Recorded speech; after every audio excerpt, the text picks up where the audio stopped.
We had to wait an extra week for ASOS, our stock of the week, to reveal their earnings report. And yesterday, they showed quite significant losses.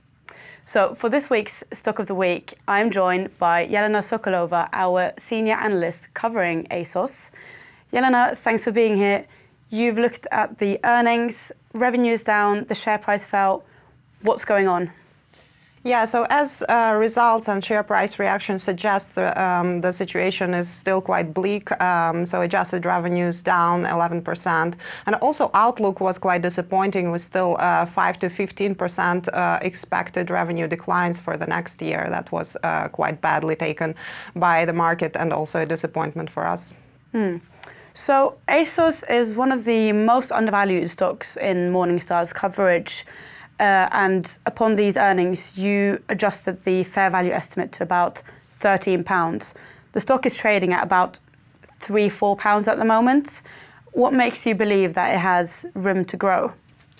Yeah, so currently the company is going through troubles, obviously, but there's still, I think, there is still potential with increased online penetration for European apparel overall.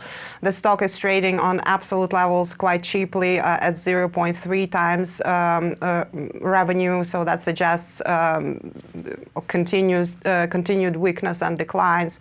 And something that we don't factor in, but maybe also of consideration for investors, that it could become an acquisition target with, for instance, Shein being quite active on that front.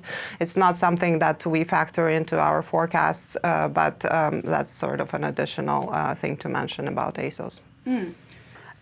So back to the report then.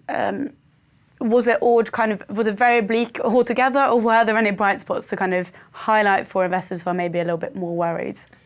Yeah, so on the good side, they are taking some action to improve the situation. So currently, the results are not showing yet in their revenue and profits. However, on the inventory side, the inventory has declined by around 30%.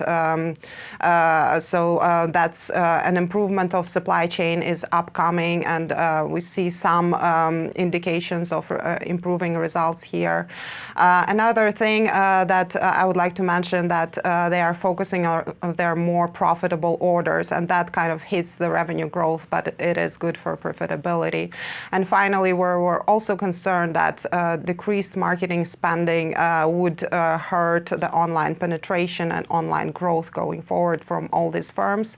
However, we are encouraged also yesterday that they mentioned that they will increase their marketing budgets going forward to attract new customers to this improved supply chain value proposition.